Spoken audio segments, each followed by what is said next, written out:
Bienvenidos a Observatorio Semanal.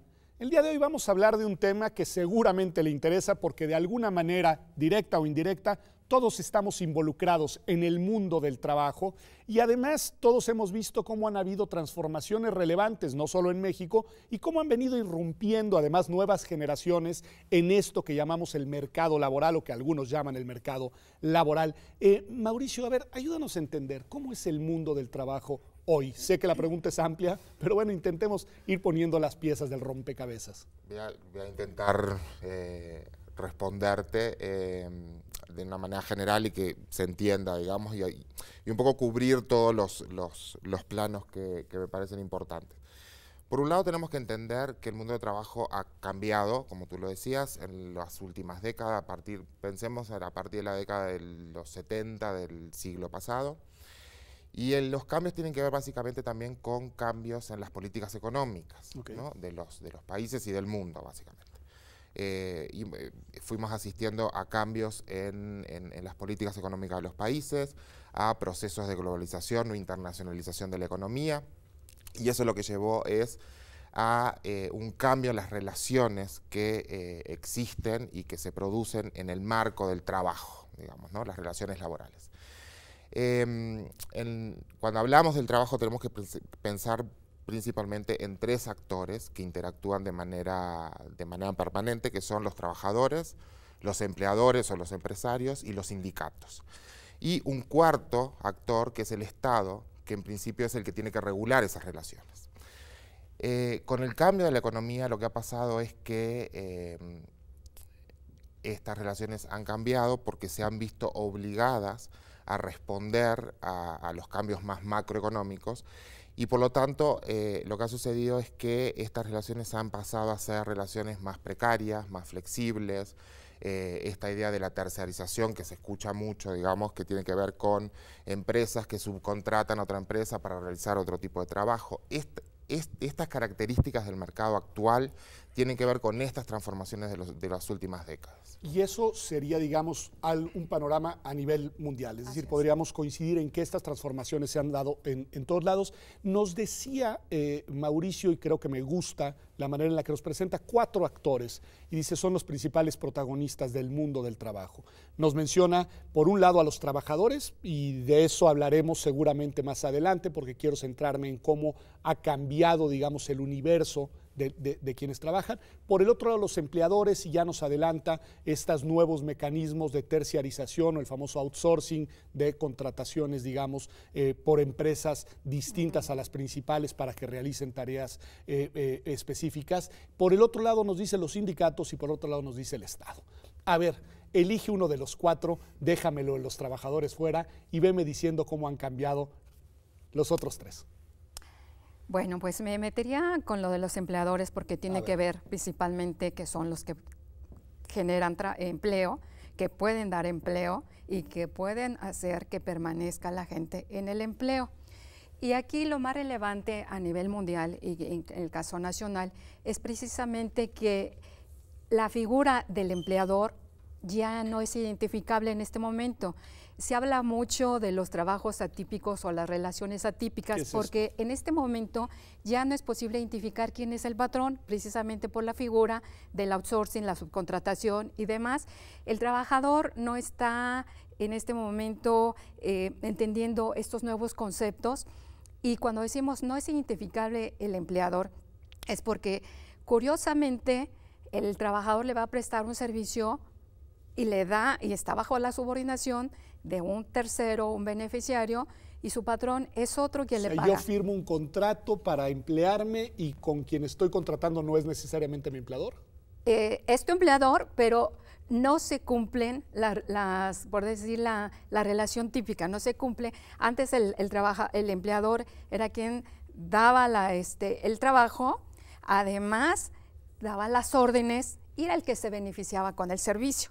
En la actualidad no, porque en la actualidad con la figura de la subcontratación outsourcing, el empleador es el que contrata, pero no recibe los servicios, lo recibe un tercero. Okay. Ese tercero da las órdenes y solamente este patrón es el que paga.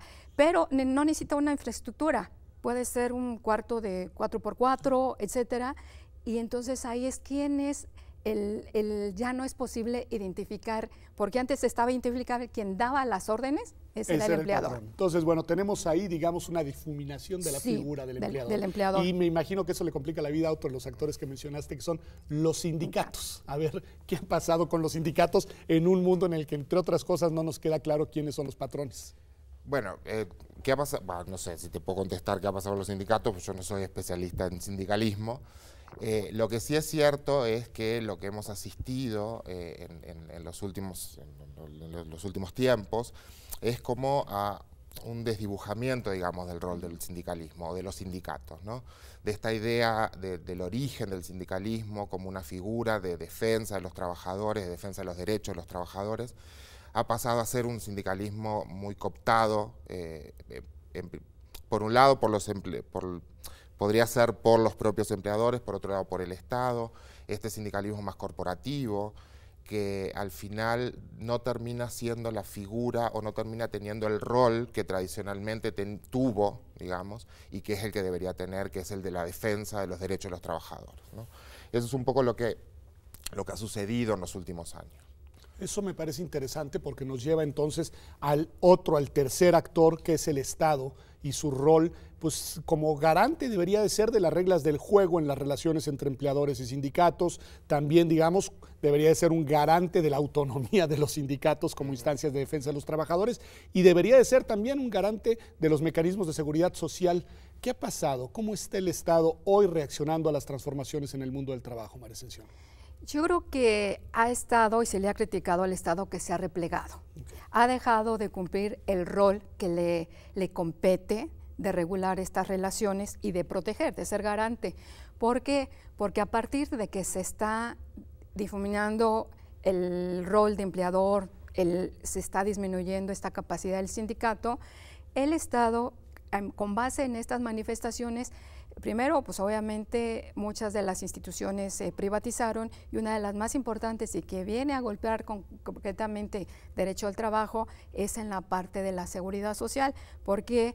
Porque las instituciones han atendido a reformas, desde mi punto de vista no son las idóneas, donde no es malo que participe la iniciativa privada, es malo en cómo se está haciendo, en qué papel se está incorporando, porque si le interviene la iniciativa privada para ayudar o como complemento, bienvenida, pero si se deja la responsabilidad a que sea directamente el sujeto, que en este caso pudiera ser que es el trabajador, a que vea por sí mismo su futuro, su presente y su futuro, eso es lo que ya no nadie está de acuerdo, no solo en México, sino a nivel internacional. El Estado ha dejado de cumplir el rol de garante, yo creo que en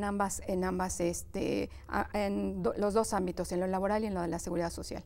O sea, tú dirías, el Estado se ha replegado y entonces no hay un actor que sea el garante de los derechos de los trabajadores. Pero esto, y te pregunto a ti, Mauricio, en realidad pues tiene que ver con un debilitamiento del Estado-nación a nivel global. Es decir, al final lo que pasa es que el Estado ha sido durante mucho tiempo un referente que hoy ya no subsiste, digamos, para la gestión de este tipo de fenómenos. A ver. Es que sí, totalmente, tiene que ver con eso, pero también tiene que ver con estos procesos que hablábamos al principio, ¿no? Estos procesos macroeconómicos, de estas directrices, digamos, de los organismos internacionales que, ¿no?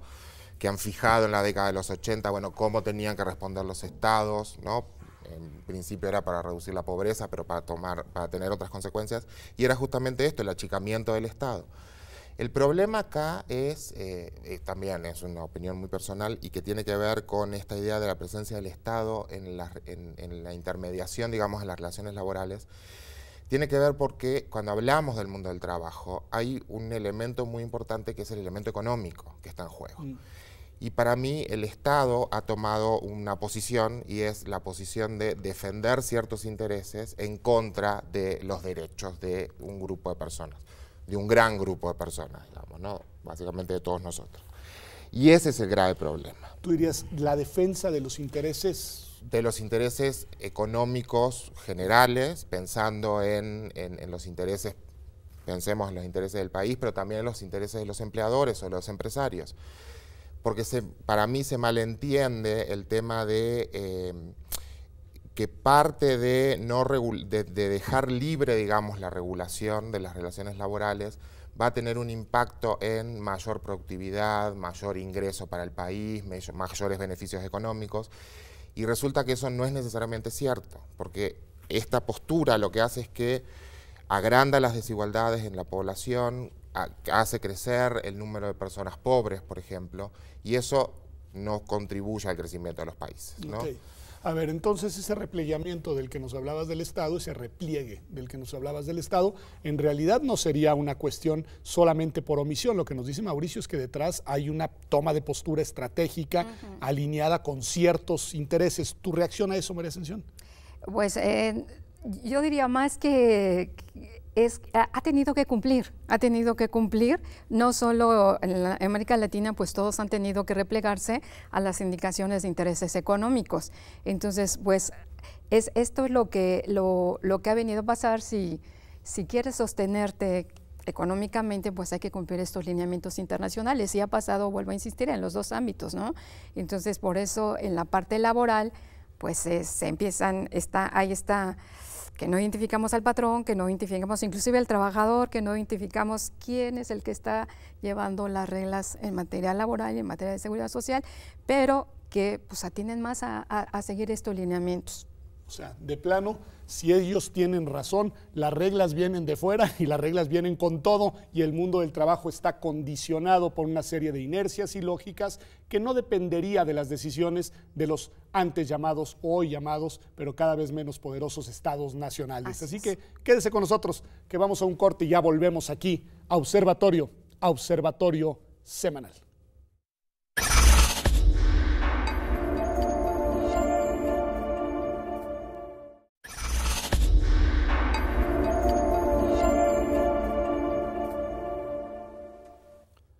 Ya estamos de vuelta aquí en Observatorio Semanal. Estamos hablando del mundo del trabajo y, como usted habrá visto en el bloque anterior, gracias a las directrices que nos da Mauricio Padrón, identificamos 4 grandes actores para intentar desentrañar qué ha pasado. Al Estado hemos hablado algo de él, seguramente regresaremos. A los sindicatos, cuyo rol y papel se ha venido difuminando y transformando a lo largo de los años. A los empleadores, que nos dice María Ascensión, ni siquiera sabemos hoy con claridad quién es quien te emplea.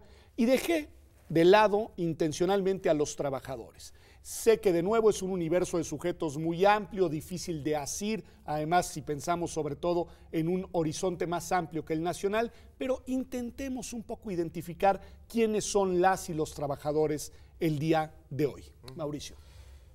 Siguiendo con esta lógica un poco de retrotraernos a algunos años atrás, pensemos nuevamente 3 últimas décadas del siglo pasado, a partir de la década de los 70, con el cambio con los cambios de los modelos económicos, sucedieron básicamente 2 fenómenos, no los únicos, pero 2 grandes fenómenos, digamos. Uno es la incorporación de un gran número de mujeres al mercado laboral, ¿no? Esta idea de la feminización del mercado de trabajo. En México tuvo una importancia no mayor que en otros países, pero sí una gran importancia, sobre todo en algunos sectores como el sector de la industria maquiladora, por ejemplo. Ahí fue donde se vio este primer, digamos, como esta primera beta, digamos, de la feminización del mercado de trabajo. Y un segundo gran proceso, digamos, que ha tenido o que han tenido los mercados laborales es, por un lado, la gran heterogeneidad que existe, ¿no? Lo que antes podíamos analizar como el mercado de trabajo y tenía como regularidades y características como muy parecidas o muy similares, ahora lo que asumimos son muchos mercados dentro de un gran mercado o de un gran sector económico, digamos. Y eso hace que los trabajadores también sean muy heterogéneos. Junto con eso, comentábamos antes el tema de estos procesos de precarización, terciarización, de flexibilización, pero también hubo un proceso, y sigue habiendo un proceso de informalización del trabajo, ¿no? El trabajo informal y la economía informal son los que se llevan gran parte de la tajada del mercado. A ver, ¿por qué no nos detenemos ahí? Porque creo que vale la pena que el auditorio y yo mismo entendamos de qué hablamos cuando hablamos del mercado informal. Porque hasta donde entiendo, lo incluimos dentro del mercado del trabajo, pero pues de suya ya la informalidad nos indica que tiene particularidades propias. A ver. El trabajo informal es aquel que se realiza, en términos jurídicos, algunos dicen, no hay una definición como tal, ni hay un consenso sobre qué es el trabajo informal. Sin embargo, algunos intentan dar unas pinceladas dentro de la parte jurídica, que es aquel que está fuera del marco o de la ley. Sin embargo, de acuerdo con la OIT, de la Organización Internacional del Trabajo, se puede entender que trabajo informal es aquel que se realiza o por tu cuenta, o que se realiza en una empresa, pero que no está dada de alta, y al no estar dada de alta, tampoco da las prestaciones de ley, ni laborales, ni de seguridad social. O puede ser que la empresa está dada de alta, sin embargo, a sus trabajadores no les da las prestaciones de ley. O sea, no necesariamente informalidad es aquel que trabaja por su cuenta o con un empleador que no está dado de alta. Se dan las tres. El que está por su cuenta, el que trabaja para una empresa que no está dada de alta y obviamente no da las prestaciones, e inclusive la empresa que sí está dada de alta, pero que evade el cumplimiento de sus obligaciones. Eso es lo que, pues, los tres ámbitos que podemos decir es la informalidad. O sea, la informalidad entonces estaría determinada por una ausencia de marco normativo y también por una ausencia de derechos laborales, Mauricio.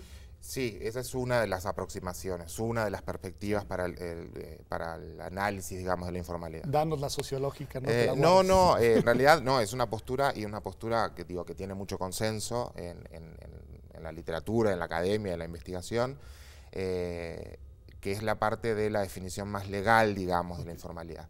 No tiene solo que ver con eso, porque algunos hacen definiciones más desde la parte económica, que tiene que ver con el tamaño de los establecimientos donde se trabaja, con la cantidad de empleados que tienen los establecimientos. Otros tienen que ver con el tema de las relaciones laborales, ¿no? Esto que decía la atención de, tenemos que hablar de trabajo informal y economía informal, que no son lo mismo, ¿no? El trabajo informal es lo que tiene que ver con los trabajadores y cómo realizan su actividad, y la economía informal tiene que ver más con las empresas, ¿no? Y cómo las empresas entonces realizan actividad y contratan a trabajadores. Puede haber trabajo informal en el sector formal de la economía. Que es precisamente el tercer cajón del que nos hablabas, ¿no? Me imagino, efectos de lo que tú eres experta, que es seguridad social, pues esto ha de ser muy relevante. Es decir, cómo mirar, digamos, la situación desde los trabajadores en el ámbito de eso que llamamos la seguridad social. Yo creo que es la causa más grave, porque ya el hecho de ser trabajador informal en la parte laboral implica que no tiene prestaciones laborales. Y esto repercute en la seguridad social, porque la seguridad social está ligada al empleo formal.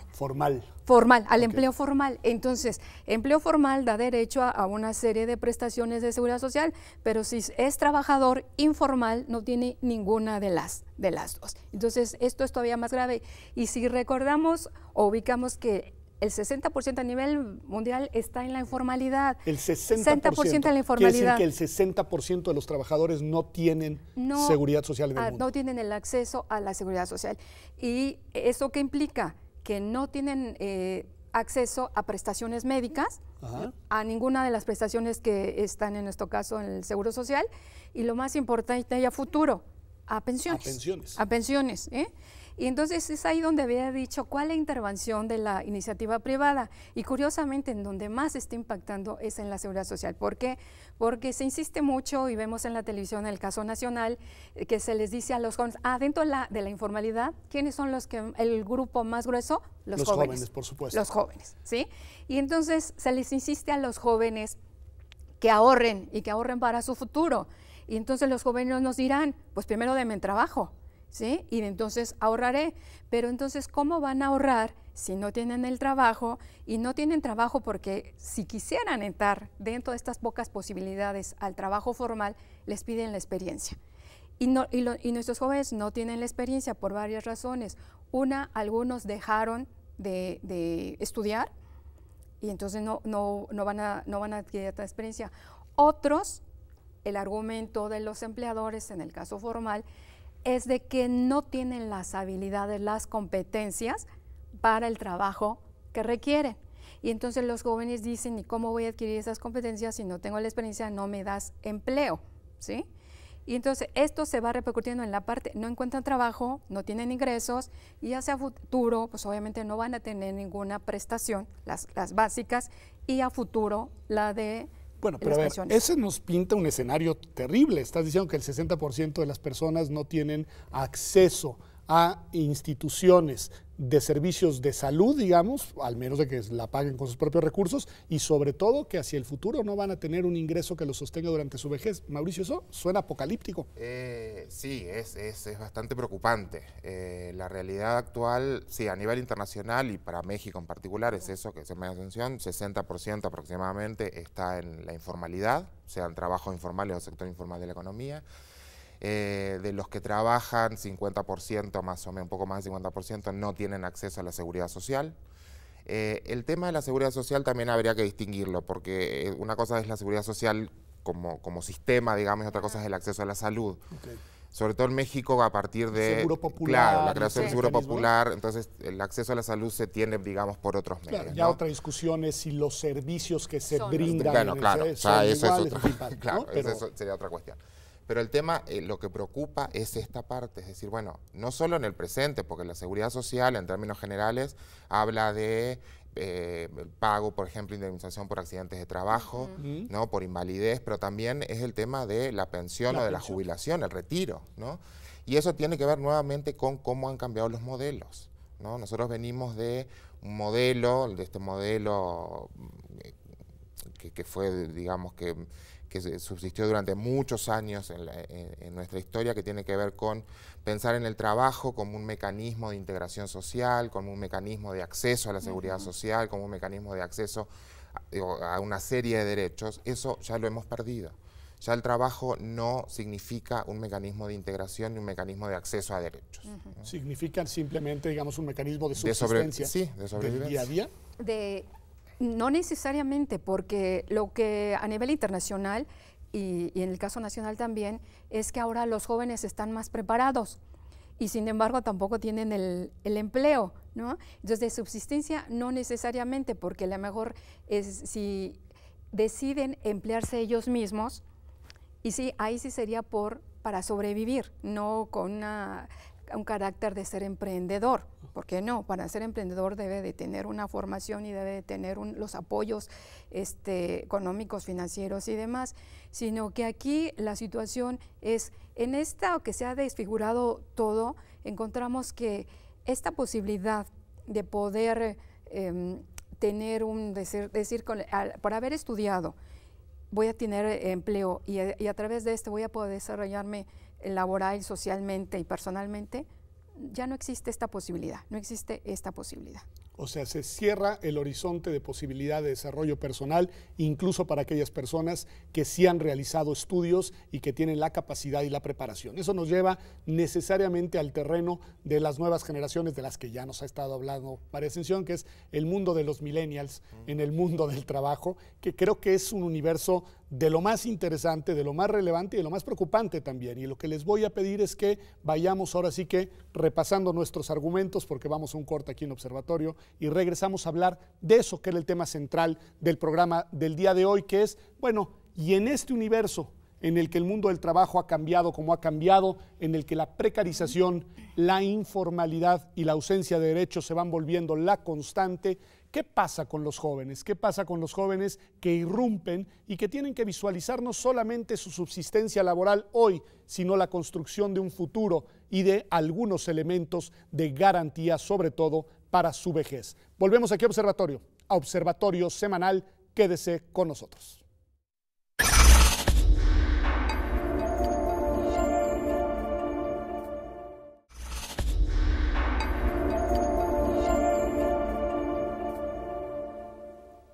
Ya estamos de vuelta aquí en Observatorio Semanal. Estamos hablando del mundo del trabajo y de sus transformaciones en las décadas recientes. Nos dices, Mauricio, más o menos desde los años 70 del siglo pasado empiezan a haber cambios a nivel mundial que van a arrastrar unas transformaciones al nivel local en el mundo del trabajo que pues no se han detenido y que tienen consecuencias muy relevantes para la vida de las personas. Pero yo ya adelantaba que hay ahora una irrupción de una nueva generación global, esta generación que más la llamada generación digital, la generación millennial, que entra hoy al mundo del trabajo, cuando menos tiene expectativas de entrar.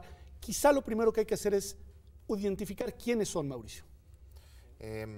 Bueno, es la generación, digamos, que justamente ahora está en edad, digamos, de trabajar, ¿no? O sea, que son mayores de 15 años, ¿no? Pongámoslo en esos términos, de esa generación hablamos.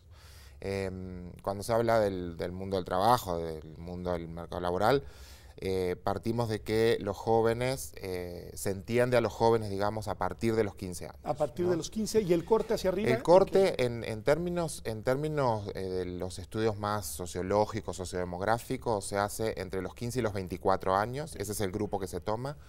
En algunos lugares se hace de 15 a 29, ¿no? Oficialmente en México, por ejemplo, la categoría de jóvenes es de 12 a 29.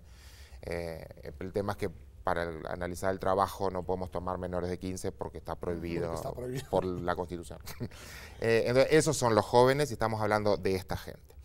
Efectivamente, es un grupo, digamos, de la población, una parte de la población que tiene unas características relativamente distintas a generaciones anteriores.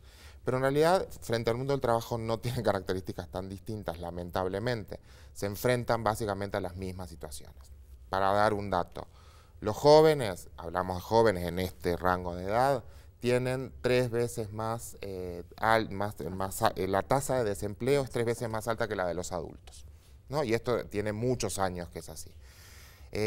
La probabilidad de que un joven se inserte al mundo del trabajo en un trabajo informal o en el sector informal es muy alta, y cuando se inserta al mundo del trabajo de manera informal, la probabilidad de que salga de la informalidad es muy baja. Okay. Esas son las condiciones o las características que están, digamos, determinando el mundo del trabajo actualmente y que están determinando la inserción de los jóvenes al mundo del trabajo. Y María Ascensión mencionaba una cuestión hace un ratito que es muy importante, y es ¿qué características tiene el mundo del trabajo en términos de las necesidades y a quiénes estamos formando para el mundo del trabajo? Y ahí hay una gran brecha. Es decir, seguimos formando jóvenes que luego, cuando se quieren insertar al mundo del trabajo, no tienen las habilidades necesarias para insertarse. A ver, eso me parece muy interesante y regresamos porque dice bien Mauricio que ya lo habías adelantado. Porque tú nos decías, muchos de estos jóvenes sí tienen una preparación, sí han estudiado y sin embargo su perfil, ya sea porque se alegue inexperiencia o ya porque se alega que no tienen los conocimientos idóneos, no les permite insertarse en el mercado laboral. ¿Por qué, María Ascensión? Es decir, ¿en dónde está este desfase? ¿En dónde está el desajuste? El desajuste está en el mismo sistema educativo y este vínculo con el productivo. Los empleadores dicen, no responde a mis necesidades, no tiene estas capacidades, que ahora la Organización Internacional del Trabajo le llama las competencias, que no solo son conocimientos, sino que se le está exigiendo esta experiencia. Pudiera pensarse que siempre se ha pedido la experiencia, no, lo que pasa es que ahora en el caso de los jóvenes a nivel internacional se habla de una crisis del empleo juvenil, o de otra manera podemos decir es el desempleo juvenil el que está reinando a nivel internacional. ¿Qué es lo que tampoco es así para decir que no se puede resolver? Yo creo que hay caminos en donde el sistema educativo tiene que entrarle. Algunas universidades ya lo están haciendo y una de ellas es decir, algo que a nivel internacional se está recomendando es adquirir la experiencia a través de la educación dual. Algunos lo critican, además, sin embargo, educación dual? tenemos que decir, educación dual es un sistema donde el alumno, una parte la pasa en la escuela y la otra en la empresa. Okay. Pero es un sistema que tiene más de 100 años en Alemania. Es un sistema donde hay el acuerdo, el diálogo social, donde el Estado, el sistema educativo, las instituciones, los sindicatos están de acuerdo. Y entonces esto implica que haya un seguimiento, no es como lo que aquí acostumbramos en México, las pasantías ahí se me olvidó ahorita el nombre. No, el otro, prácticas profesionales. El sistema dual implica que hay un programa elaborado por la institución y por la empresa. Ok, que están ya perfilando, digamos, Ajá. al futuro trabajador Empleador. desde su formación. La empresa se va a ahorrar capacitación, que luego por eso se quejan, que ahorita vamos a los contratos de capacitación inicial. La empresa en Alemania no existen estos contratos de capacitación porque no los necesitan. El sistema educativo lo da porque está ligado con el sistema productivo. Entonces, hay una evaluación a nivel del sistema educativo donde como se lleva un programa y se tiene que cumplir con el programa, y entonces los jóvenes ya tienen un tutor, pero ese tutor también está ligado con el tutor de la empresa. Hay 2 evaluaciones, porque hay que ver si realmente sirvió la experiencia, la parte teórica y la parte práctica. Y si se llega a quedar, el joven lo más seguro es que se queda en la empresa. ¿Cuál es la crítica que ha recibido por otros sectores, otros países?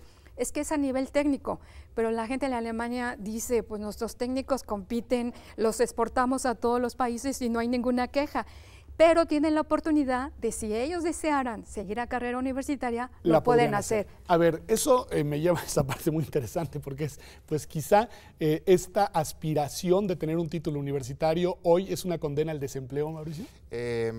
Sí, podríamos decirlo. Sí, digo, igual con algún matiz todavía. Hay que decir el matiz, pues estamos en TV UNAM y esto me está preocupando mucho. Pero no, a ver, con algún matiz todavía, pero lo que pasa es que lamentablemente algunos estudios ya están mostrando estos resultados.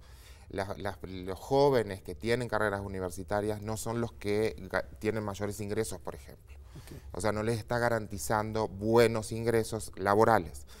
Y tienen estas otras cuestiones, es decir, que no están teniendo facilidad para la inserción laboral. Y hay algunos estudios, algunas investigaciones, sobre todo hechas por estas empresas de recursos humanos, que lo que muestran es justamente estas brechas. Es decir, existe una brecha entre las necesidades del mercado y la formación. Y la oferta que están dando en términos de formación. ¿Cuál debería de ser el perfil, según las empresas, idóneo que debe tener? Ya nos dijiste un perfil técnico, un perfil práctico, pero ¿de qué estamos hablando, María Ascensión? Es decir, ¿qué estarían esperando las empresas encontrar en los candidatos a ser sus trabajadores? No necesariamente, o sea, se está pensando técnico, pero ¿qué están pensando? Que el joven, dentro de estas capacidades, estas competencias, no solo tenga conocimientos, sino que tenga esa posibilidad, primero, de aprender a aprender, que le llaman así, otra de saber comunicarse, saber escuchar, tener esta característica de liderazgo, también poder resolver problemas. O sea, no están pidiendo tampoco grandes cosas. Y obviamente es en cuanto a las competencias básicas. Las competencias técnicas es realmente a lo que estudió. Digamos, claro, es lo que estudió. En cada materia. Entonces están pidiendo esta posibilidad de que puedas interactuar, que puedas resolver problemas, que puedas tener ideas novedosas, que seas líder, o sea, cosas que a veces no nomás es una cosa más de aptitudes. De aptitudes. Okay, de aptitudes, sí. Y no tanto, digamos, de conocimientos, y al menos no de conocimientos teóricos. Sí. Pero de todos modos yo he escuchado, y a ver, aquí va la provocación, que hay quien dice, bueno, pero también es que esta nueva generación no quiere emplearse formalmente. No se visualizan como un trabajador que va a entrar, va a ser antigüedad, se va después a jubilar y va a estar toda su vida además en una empresa, está fuera del radar de sus aspiraciones. ¿Qué responder a eso, Mauricio? A ver, si lo piensan de esa manera es porque no les queda de otra, porque la realidad es esa. Okay. Creo que nosotros somos casi la última generación que logramos, bueno, y parte de nuestra generación que hemos logrado acceder a este trabajo que en principio es un trabajo estable, que es para toda la vida, o que pensamos que va a ser para toda la vida. Los jóvenes ya no pueden pensar de esa manera porque el mercado ya no es así, okay, ¿no? O sea, tú dirías, no es una cuestión de elección, de actitud frente a la vida, sino pues de que no hay de otra. Exactamente, porque ahí entonces tenemos que pensar en cuando investigamos, ¿no?, el tema de la inserción laboral de los jóvenes, en pensar en qué es lo que nos interesa saber. Y los jóvenes tienen estas oportunidades y están viviendo esta realidad y por lo tanto tienen que adaptarse a esto, ¿no? Entonces, muchos de los jóvenes no tienen otras opciones, ¿no? Y entonces, si lo piensan, es por eso, porque el mercado así lo exige, digamos, ¿no? Estos trabajos que son poco seguros, que son inestables o que no son estables, que no son de larga duración, que bueno, que están en la informalidad, que en gran parte ya lo dijimos, pero que los contratos son contratos a término, claro, ¿no? Entonces, esa es la realidad del mercado y los jóvenes se tienen que ir adaptando a esa parte. Y estos jóvenes además pertenecen a la generación, ya lo dije, pero quiero escuchar tu opinión, a la generación digital, dicen. Es decir, además son jóvenes que tienen una serie de instrumentos de comunicación que no existían antes y capacidades además de acceso a información múltiple. ¿Qué decir de este perfil de esa generación, que es una generación distinta también desde el punto de vista de su entorno digital que las anteriores? Habíamos señalado que ahora están más preparados. Sin embargo, pues la problemática es una paradoja, no es suficiente. ¿No? Están más preparados y más desempleados. Tienen mayores recursos, tienen mayores habilidades y sin embargo están desempleados, ¿no? Entonces, ¿qué hacer con esto? Hay posibilidades. El problema es si se cumplen o no con estas posibilidades que se les pueden dar a los jóvenes. Por ejemplo, una de las medidas que recomienda la Organización Internacional del Trabajo es el emprendimiento, que no necesariamente puede ser en variantes, el emprendimiento generado, el emprendimiento social. O sea, llevarlos por la senda de la creatividad y de emprender. De ser independientes, que no necesariamente todo el mundo tendrá que llegar a emplearse. Sin embargo, para hacer eso no es mandarlos al suicidio, ¿sí? Si quieren realmente un emprendimiento, le vuelvo a insistir, ya universidades, la UNAM también lo está haciendo, es dotarlos de estas capacidades que necesitan, pero no solo de que sepa cómo hacer un negocio, cómo sacar el día de mañana a los abogados, pues tener la firma, el despacho, etcétera, sino todo lo que involucra tener un despacho en un y administrar hacienda, recursos financieros, etcétera. O sea, dotarlos de toda esa parte que se requiere, inclusive de mercadotecnia, o sea, todo eso, darles el paquete completo y es decir, darles un acompañamiento, porque al menos en México el emprendimiento siempre ha existido, pero por sobrevivencia. Ahora no se trata de ser un emprendedor por sobrevivencia, sino un emprendedor que tiene todas las herramientas y todos los apoyos para que no caiga en un total fracaso, ¿sí? Pues entonces, me parece importante, imaginar lo que supone eso, un mundo de emprendedores en el cual pues esta nueva generación se vaya generando trabajo a sí mismo al mismo tiempo que está siendo creativo en lo que está haciendo. Y que va a generar empleo. Y que va a generar empleo.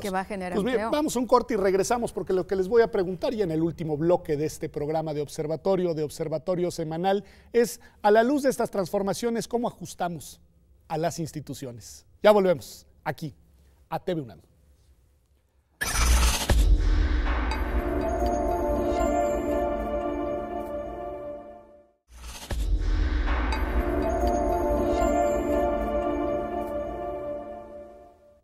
Ya estamos aquí de vuelta en Observatorio Semanal. Usted lo ha visto, hemos hablado de las grandes transformaciones, no solo en México, sino en el mundo, del mundo laboral.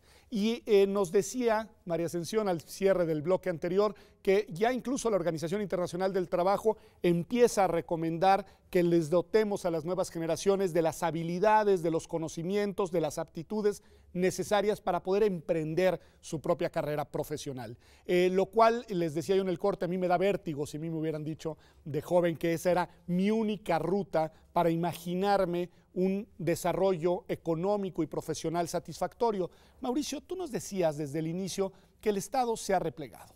Yo creo que este punto en el cual dejamos a los jóvenes a su suerte tiene que ver con una, digamos, una claudicación por parte de las autoridades del Estado. ¿Qué decir de esto? ¿Cuál debería ser el rol de los Estados frente a esta situación en la que están las nuevas generaciones? Bueno, un rol importante, digamos, que tiene que ver de alguna manera con el Estado, tiene que ver con esta cuestión de la formación de que se hablaba antes, ¿no? Las universidades públicas, las privadas también, pero bueno, las públicas sobre todo, lo que tienen que hacer es dotar a los jóvenes no solo del conocimiento, sino de las habilidades necesarias para poder insertarse al mundo del trabajo actual, ¿no? Esa es una de las cuestiones que tendríamos que discutir, ¿no? ¿Qué jóvenes estamos formando y para qué los estamos formando? Y por otro lado, esta idea de la presencia del Estado, o la no presencia del Estado, porque tiene que ver con, acá hablamos ya en particular del caso mexicano, es con una falta de una política de empleo, ¿no? No hay una política de empleo a nivel nacional. O sea, existen programas ¿no? Estos programas, yo comentaba, los emprendimientos, sí. México es un país donde las personas son emprendedores por naturaleza, ¿no? En México, lo que decimos los que estudiamos el mundo del trabajo es, en México el problema no es que no hay trabajo. En México el problema es qué tipo de trabajo y en qué condiciones se realiza. Porque básicamente todo el mundo trabaja, ¿no? O todo el mundo que está en edad de trabajar. El tema es que luego hay programas sueltos, programas sectoriales, programas por la Secretaría del Trabajo hace un programa de fomento ¿no? a la iniciativa o fomento a los empresarios, el Instituto Mexicano de la Juventud hace otros programas, pero no hay una política de empleo que tú digas, bueno, vamos a preparar a las generaciones que están ingresando ahora al mundo del trabajo y vamos a hacer cambiar entonces también la mentalidad que tiene que ver con eso y decirles, bueno, el mundo del trabajo va a cambiar en este sentido. Preparémonos para hacerle frente y cómo vamos a hacer frente a eso. Ahora, esto que nos dice Mauricio supondría mirar el problema o el tema, para no plantearlo solo desde el lado problemático, desde una perspectiva más bien de Estado, sí, no desde una perspectiva coyuntural de gobierno. ¿Qué nos dirías a eso? Pensando también en lo que te recomiendan los organismos internacionales, María Ascensión. Sí, recomiendan una política integral, no solamente tendría que entrar la parte educativa, la parte el sector productivo y el Estado echando a andar todas estas iniciativas. Si bien es cierto, sí hay programas, pero como ya lo dijo Mauricio, cada quien hace su programa dispersos, y lo peor de todo es que no hay un seguimiento, El emprendimiento es una de las posibilidades, pero no es la única, es una de las que se sugiere. ¿Qué es lo que se estaría? Y otras de las iniciativas que también por ahí están en el escenario, la garantía juvenil, porque necesariamente es una prestación donde si el joven no quiere estudiar, hay que reincorporarlo, obviamente siempre y cuando él quiera, ¿verdad? Reincorporarlo para que tenga esa oportunidad, porque a veces la deserción escolar no es porque no quiso estudiar, hay otros motivos. Si no quiere estudiar, es un apoyo económico para que entonces se prepare si es que va a ingresar al trabajo, ¿sí? Es un acompañamiento de los jóvenes para que puedan tener las condiciones y las capacidades después para desarrollarse en el mundo del trabajo. Sí, que se quedó desempleado, capacitarlo para que adquiera un nuevo empleo y no se quede en la inactividad, pero tampoco se trata de que la gente empiece a pensar que está becado y que esto va a provocar que no busque trabajo. No, está limitado. La garantía juvenil eso igual lo sacan los países nórdicos, igual tiene muchísimos años ya, y esto sí está establecido. ¿Qué haría el Estado? Porque en lugar de tantas políticas y tantos programas, todo disperso, pues obviamente a lo mejor tendríamos que ver en bloque qué es lo que requieren las distintas juventudes, porque no todos van a querer ser emprendedores, empresarios, no todos van a poder. Distintas juventudes que tiene que ver con lo que quieren los jóvenes, pero estudiar, también con en dónde están ubicados geográficamente y cuáles son sus realidades y entornos. No es lo mismo un joven de la costa que un joven de una gran ciudad, me imagino, desde el punto de vista de lo que pueden desarrollar profesionalmente. Entiendo que acá lo que nos dice María Ascensión es que lo ideal es que el Estado evitara la existencia de los que conocemos como los ninis, o sea, muchachos que ni estudian ni trabajan. Y eso en un contexto, Mauricio, en el cual además el discurso de los derechos ha ganado mucha fuerza y todo lo que me han dicho ustedes en realidad me lleva por la senda de la precarización de los derechos. ¿Qué decir desde la perspectiva de los derechos sobre el tema laboral? Bueno, tampoco estamos mejor de lo que hemos venido hablando. México, en concreto, en el 2012 tuvo una reforma, ¿no?, a la Ley Federal del Trabajo, y ahora estamos en una iniciativa para reformar algunas otras partes, digamos, de las relaciones laborales, o de las leyes que regulan las relaciones laborales. En realidad México se sumó a una serie de países que a nivel internacional ya lo habían hecho o que lo están haciendo ahora. El problema de eso es que la reforma a la Ley Federal del Trabajo es una ley muy regresiva, porque lo que hace es limita muchos derechos de los trabajadores. De nuevo. ¿No? Nuevamente. El problema aquí es que en realidad no tuvo un impacto sobre la realidad, porque en la realidad ya se venían desarrollando estas situaciones, estas condiciones. La realidad está más en la informalidad que dentro del marco. La ley lo que hizo fue regular o legitimizar o legalizar una realidad que ya existía, ¿no? Pero ese es el grave problema de la reforma laboral, porque antes, bueno, por lo menos teníamos esta esperanza de que uno podía recurrir a la ley para defenderse en determinado momento. Ahora ya ni siquiera eso, porque la ley ahora lo que está haciendo es avalando el outsourcing o la tercerización, los contratos a prueba, los despidos cada vez más baratos, los despidos con menos condiciones o casi cayendo en los despidos injustificados. Es una realidad bastante, bueno, desde mi punto de vista, una realidad bastante pesimista. Y desde tu punto de vista, Mercedes, siendo además experta precisamente en legislación y en legislación laboral y en particular en seguridad social, ¿el escenario tiene también este toque de pesimismo? Definitivamente, porque precisamente del sector que hemos estado hablando, de los jóvenes, se introducen dos figuras y la novedad pudiera ser que la contratación a prueba o el contrato por capacitación inicial tienen un pequeño candado, que es que si se contratan tienen la seguridad social. Y esto pudiera ser bueno, pero el contrato a prueba tiene un límite de 30 días. Y el problema es, ¿quién le da seguimiento? ¿Cómo sabemos en la actualidad cuántos contratos a prueba se firmaron? Y si de esos contratos a prueba los jóvenes fueron dados de alta en el Seguro Social. Probablemente simplemente prueba y después los cambian para no tener obligaciones. ¿Cómo no pasó la prueba? ¿Qué instrumentos? ¿Cómo sabemos? Claro. Y en el de capacitación inicial, que era, no adquirió los conocimientos, ¿cuántos se firmaron? ¿Cuántos estuvieron bajo esa figura? Entonces vamos a tener siempre a los jóvenes y que no pueden, y lo peor de todo es que ya no los pueden volver a contratar, ¿no? Bajo esas figuras. Entonces ahí están las figuras. Sin embargo, no sabemos, no tenemos un panorama. ¿Cómo están operando en los hechos? ¿Cómo están operando en los hechos? A ver, para pagar nuestras pensiones, las nuestras, pues alguien tiene que generar dinero. Así es. A ver, Mauricio, ¿qué va a pasar? Porque tú decimos seguridad social, nosotros sí somos una generación que podemos todavía hablar desde la formalidad y tenemos expectativas. Pues sí, pero esas expectativas requieren fondeo. Sí, nosotros somos una generación que componemos el 40% de toda la población que trabaja y que estamos en condiciones de formalidad. El tema de la seguridad social también es muy complicado, porque pensemos en esto que hablábamos hace un rato, ¿no? En el tema de la seguridad social, que es una cuestión del presente, pero que también es una cuestión del futuro. Pensemos en esto que estamos hablando de los jóvenes, ¿no? De que ya hace muchos años que se habla de esta cuestión del bono demográfico.